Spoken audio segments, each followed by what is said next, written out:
Overlord Volume 1. Raja Undead. Prolog. Menghadapi seorang gadis dan adik perempuannya, seorang knight mengangkat pedangnya ini. Mengampuni seseorang itu artinya mencabut nyawanya dalam satu kali sabetan. Cahaya matahari terpendar di pedang si knight membuatnya berkilauan di udara. Si gadis menutup matanya sambil menggigit bibirnya. Ekspresi yang ditunjukkan adalah dia tidak mengharapkan situasi seperti ini. Dia hanya pasrah karena tak ada lagi yang bisa dilakukan. Jika sang gadis punya kekuatan, dia pasti akan menggunakannya untuk melawan pria yang ada di depannya dan lari. Tapi si gadis tak punya kekuatan semacam itu. Oleh karena itu hanya ada satu kesimpulan. Si gadis pasti binasa di sini.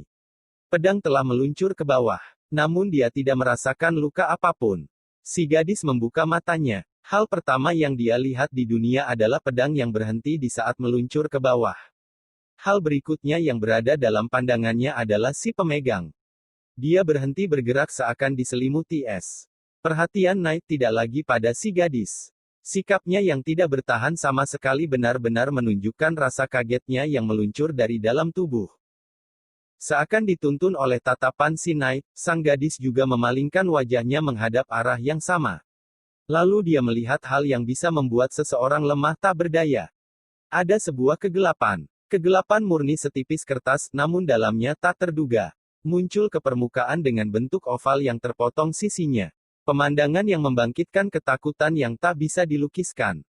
Sebuah pintu. Itulah yang ada pada pikiran si gadis setelah melihatnya, setelah jantung si gadis berdetak lagi, apa yang dia duga benar adanya. Drip. Ada yang muncul dari dalam kegelapan. Sekejap dia menyadari apa itu. Hii. Si gadis mengeluarkan jeritan tajam. Sebuah wujud yang tidak bisa ditaklukkan oleh siapapun. Sebuah bola merah yang melayang seperti api yang memudar di dalam tengkorak putih yang berlubang. Ketika pandangannya tertuju pada dua gadis tersebut, keduanya merasa seperti tatapan dingin pemburu pada mangsanya. Di tangannya, yang tidak ada daging dan kulit sedikit pun, sebuah tongkat mengerikan namun terlihat sangat indah.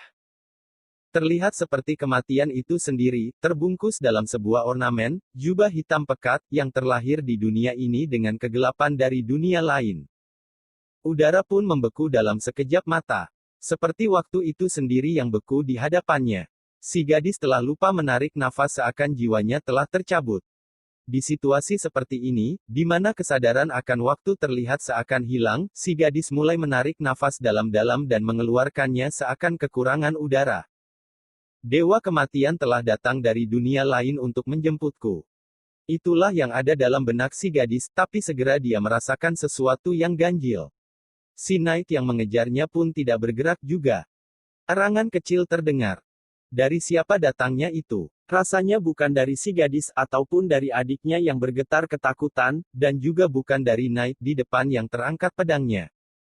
Seakan melambat, jari-jari makhluk itu, yang hanya tulang tanpa daging, seperti meraih sesuatu dan tertuju bukan pada si gadis, tapi kepada Knight di depannya, seakan menggenggam sesuatu. Dia ingin berhenti melihat, namun dia terlalu ketakutan untuk melakukannya. Dia merasa akan melihat sesuatu yang lebih mengerikan jika memalingkan mukanya. Grasp Heart. Inkarnasi kematian itu membuat gerakan menggenggam erat, dan suara logam yang keras terdengar di samping si gadis.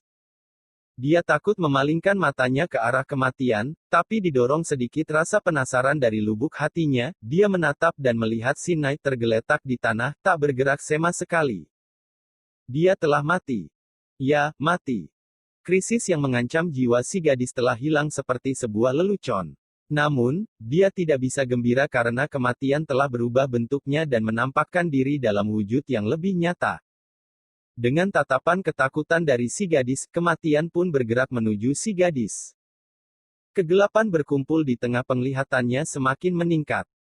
Kegelapan itu akan membungkus diriku. Dengan berpikir seperti itu, si gadis memeluk erat adiknya. Pikiran untuk kabur sudah tidak ada lagi. Jika musuhnya hanya manusia, dia bisa bertindak dengan sedikit harapan. Tapi sesuatu di hadapan matanya adalah wujud nyata yang membuyarkan hal itu. Tolong biarkan aku mati dengan tanpa rasa sakit. Hanya berdoa yang bisa dia lakukan. Adik yang berada di pelukannya pun, menggigil ketakutan. Dia ingin menyelamatkan kakaknya, tapi dia tidak bisa.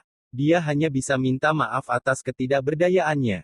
Dia hanya berdoa agar dia tidak merasa kesepian, karena bersama kakaknya.